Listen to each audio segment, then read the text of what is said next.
welcome to On the Table as we're coming to you outside of our regular bulletin, Malaysia Tonight. I'm your host, Otto Othman. Now, with all new RTM ASEAN blog, we're broadcasting on RTM Click and MyTV's Berita RTM channel, which is also live streaming on YouTube.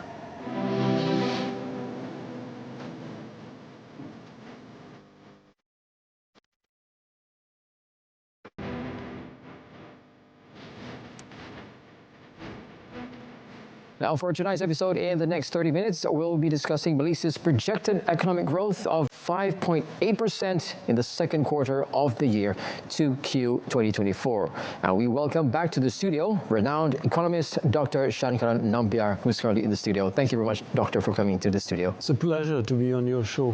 Now, firstly, we'd like to talk about key drivers behind Malaysia's projected economic growth. So can you please tell us a bit about that? I think most sectors have contributed to growth. I mean, it's been fairly remarkable. Manufacturing has done well, so has mining, and agriculture hasn't done as well. Services has done extremely well. Agriculture as a whole hasn't done terribly well, but there have been pockets within agriculture that have contributed to the rise in GDP, particularly fresh palm oil, oil palm fruits. So you find that there has been an all-round contribution from all these sectors, particularly services, and as I said, manufacturing, have contributed. And if you also looked at expenditure, you find that households have done well. They have consumed. There has been vibrant consumption from the household sector. Government consumption has been, government expenditure has been good. And perhaps gross capital formation, which is investment, has also been vibrant.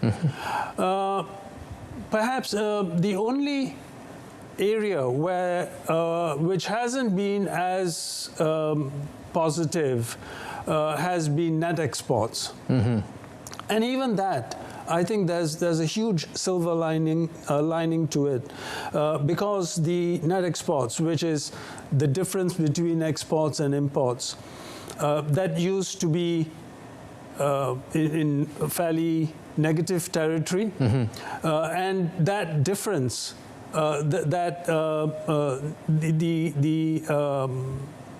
range of the shortfall has been reduced, meaning that exports has risen fast enough to close the gap between exports and imports. Wow.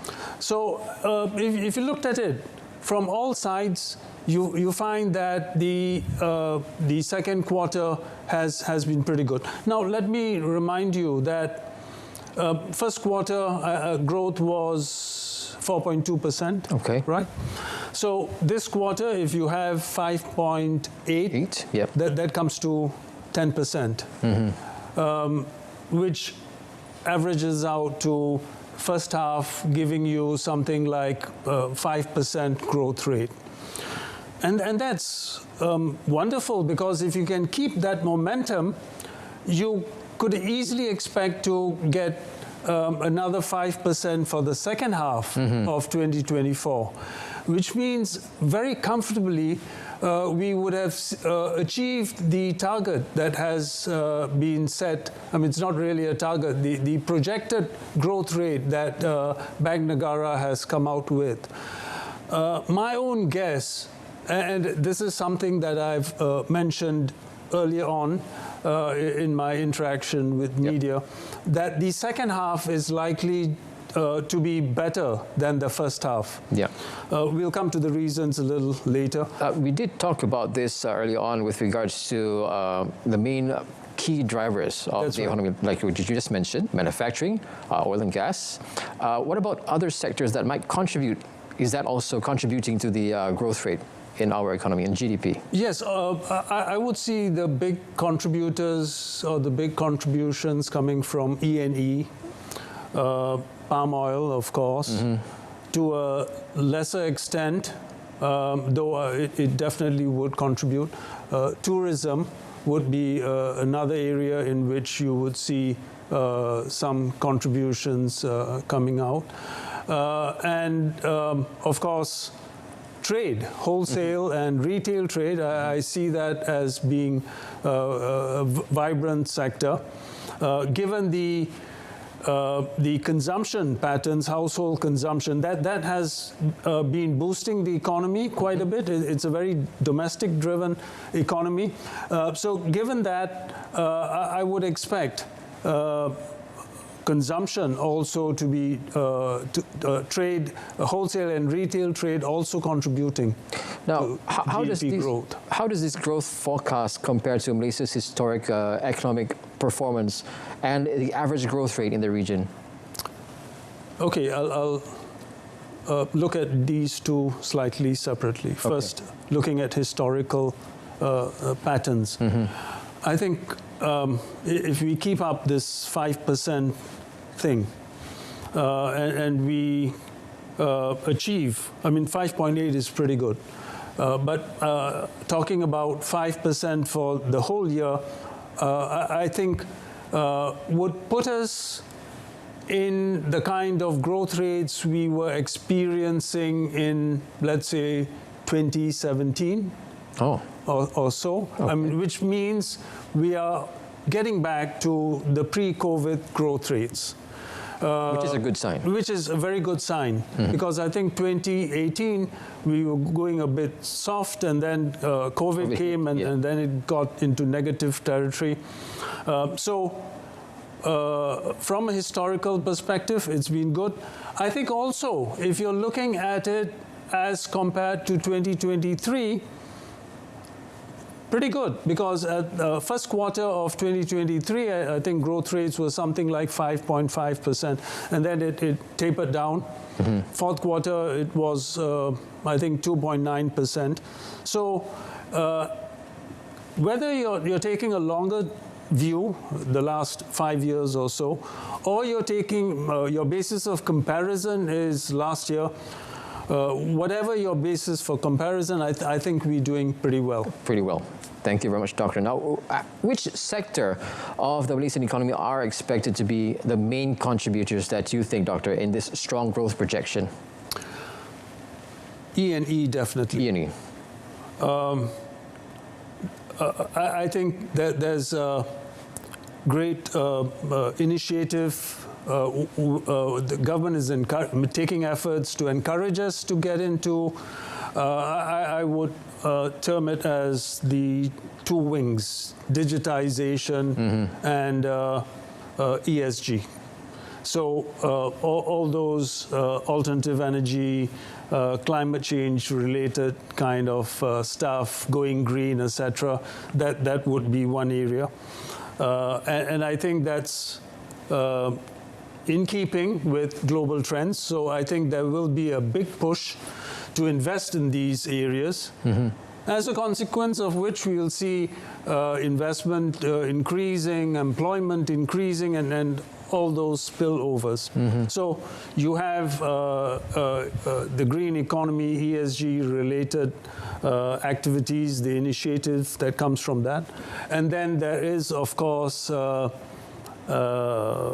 digitization.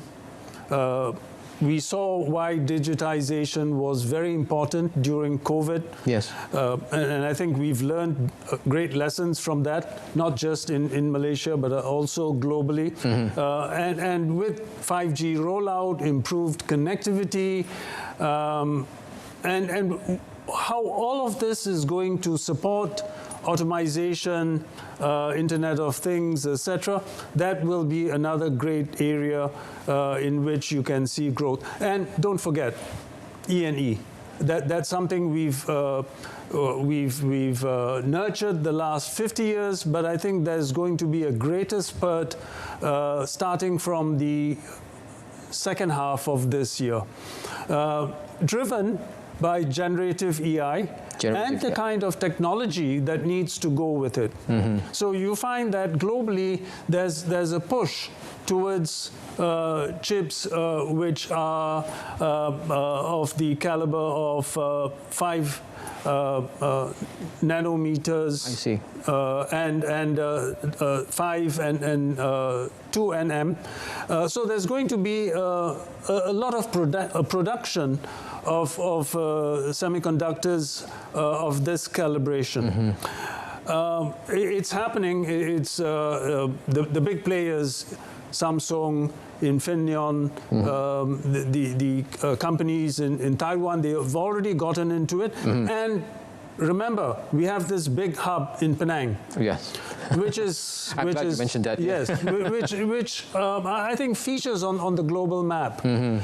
So as this area picks speed, I think it's definitely going to see its spillover in Penang and therefore the rest of the country. Oh, thank you very much, Doctor. All right, we're going to go for a little short break, and then when we come back, we'll talk more and delve into this in just a bit. So stick around.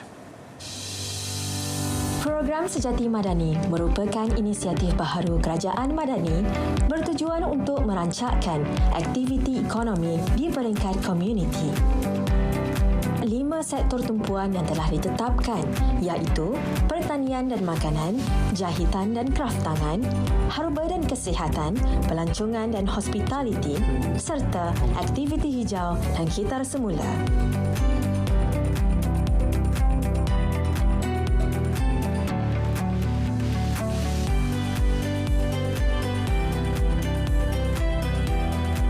Pemohon yang layak boleh membuat permohonan secara dalam talian dengan melayari pautan sistem sejatimadani.icu.gov.my.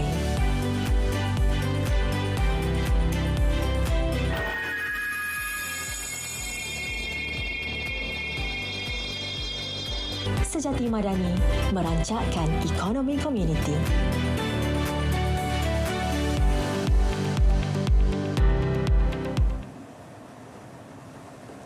Welcome back. We're talking about Malaysia's economy right now, and today in the studio we have Dr. Nampia.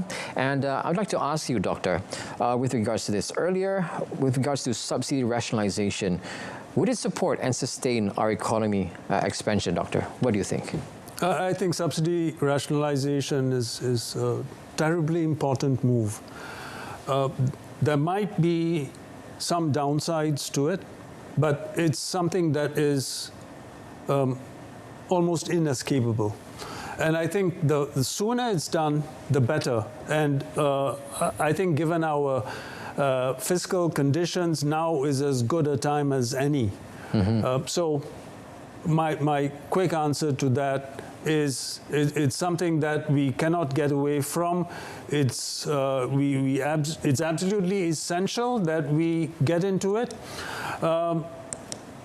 It would probably be a good thing if we could have a well thought out plan which probably could be shared, and if there were enough time to get buy-in from the different stakeholders, that would be an ideal situation. But having said that, I think that there are some reasons that sometimes why the ideal situation, why we can't pursue the ideal situation.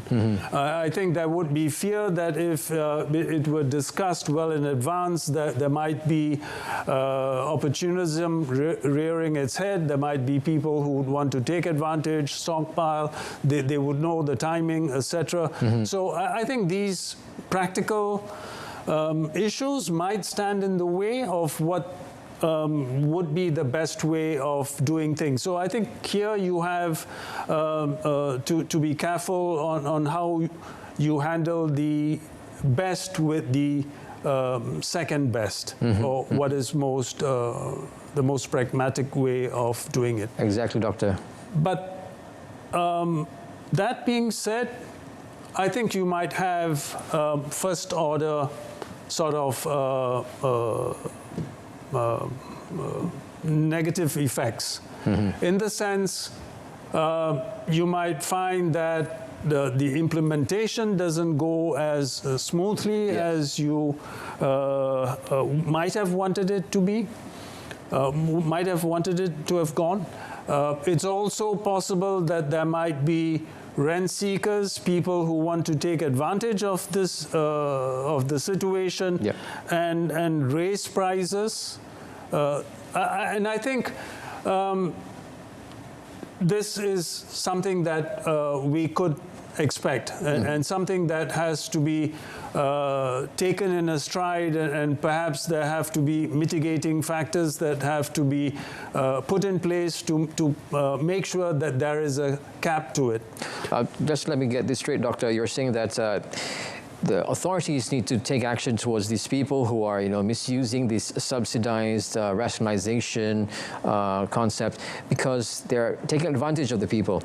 So it's the people's job, or I would say their duty, to actually inform the authorities of these people's action, raising the prices and particularly using the economy to their advantage. Is that what you're trying to say? Yes, and I think there has to be adequate, there has to be good monitoring. There are some instances where a price increase is rational. I mean, when the price of, let's say, oil goes up, petrol goes up, you would expect certain sectors to be affected. But again, you have to make sure that the degree to which you are you have to face a price increase is proportionate to the increase in the price of petrol, or how it affects you, oil, or how it affects you.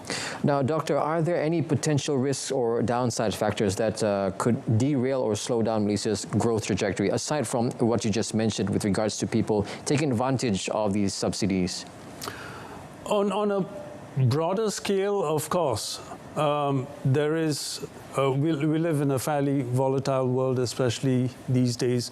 So you have geopolitical risks. That could be a factor. You could, for instance, find we're very trade dependent, so we could find that the economy in, for instance, the US is not doing as well as the US government would like it to be doing. Yeah. Same for China. But I mean, as it's going now, it's not too bad. I mean, I think China is doing better than was expected. Growth rates are expected to be something like 5%. Yeah. The property collapse didn't happen. China is consolidating. It's doing reasonably well. But of course, you're asking for the downside risks. So you have to contend with the question, what if China doesn't do well? What if our partner, business partner, or does not do well? How do we actually bounce back from that, or probably help our neighboring countries as well? Is that it? Exactly. Yeah. Now, what are the implications of Malaysia's growth on employment, income levels, and also standard of living population? I'm very positive on employment. The labor market looks to be vibrant. It seems to be doing pretty well. I think we almost at the full employment point. I mean, unemployment is something like 3.3%. I don't think we can expect it to be any better. There seem to be a lot of vacancies, which I think is also a good sign. A good sign, yeah, that we have a robust labor market. There is, however, a negative, and that is our wages are not going as high as we would like them to go.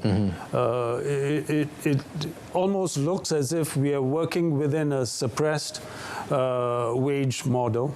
So that's the negative bit to what's going on in the labor market. So what do we do with that, Doctor? In your opinion, how do we actually solve that issue? Because like what you said, we have lots of vacancies, which is a good sign that our economy is growing. And we are already training our younger generation, those who've just finished their education. They're already straight into digitalization. They go into the sector whereby manufacturing requires their expertise in terms of digitalization as well. But when it comes to labor wages, Doctor, like what you said, how do we actually, in your opinion, make it at least on par with international levels as well, a standard? I think that there are two things that we need to look at. One is the minimum wage. Our minimum wage perhaps is in need of revision. It's not a wage that that would encourage technology adoption. With a minimum wage as low as it is, it still encourages you to hire cheap migrant labor. So it acts as an obstacle to technology adoption, as a consequence of which companies, especially the SMEs, are not looking at the long term. They're not looking at a longer time horizon. They're not, for instance, looking at technology adoption, technology upgrading, automation, the need for research and development. So I think one area that we'd have to look at is the minimum wage. Minimum wage, sure. The other thing that we need to look at is what can be done to increase productivity, and what can be done to incentivize productivity. Okay. Thank you very much, Doctor, for that. We are going to go for a little short break, and then we'll be right back with a good doctor with regards to Malaysia's economy, so stick around.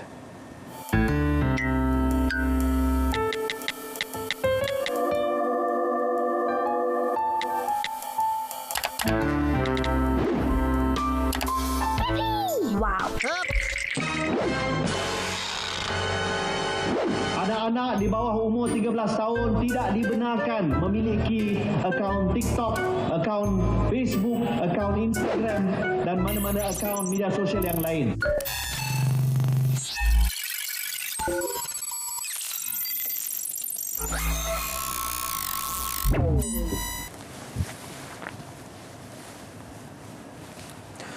Thank you for staying with us. Welcome back to Dr. Nambia once again. How is Malaysia's position in global trade, do you think, with regards to this, and investment flows, for that matter, expect to change given its strong economic performance? I think on trade, we've seen very positive developments since the start of the year. Our trade, our exports have been doing very well. If you wanted to find a spot that you that you might want to hold out or be critical about, it would be imports. But my response to that would be, you need those imports. Imports are critical because you need those imports, the imports of intermediate goods, of raw material, etc., technology, in order to make the exports possible. So I think there's no escaping the imports. What we could do, however, is to narrow the gap. And I think the global trade environment, it's not the best possible environment, but I think it's still positive. I think IMF, World Trade Organization have put global trade at, I think, growing something like 3.3%. And I think that's a respectable number, which would do well for us. As I mentioned earlier, we have a very vibrant electronics sector to look out for. There's likely to be an upswing as far as the semiconductor industry is concerned, and I think that's going to do very well for us. Same with services. There's going to, I'm quite sure, be a lot of trade in services, and also palm oil related products. The price of palm oil is going up because of shortfalls in production. So that again is going to be conducive for us. We're going to be beneficiaries of the higher price in palm oil. So on the trade side, I'm fairly optimistic. Optimistic about the trade, yeah? And coming to investment, I think a lot has been done by MITI, Martrade, etc.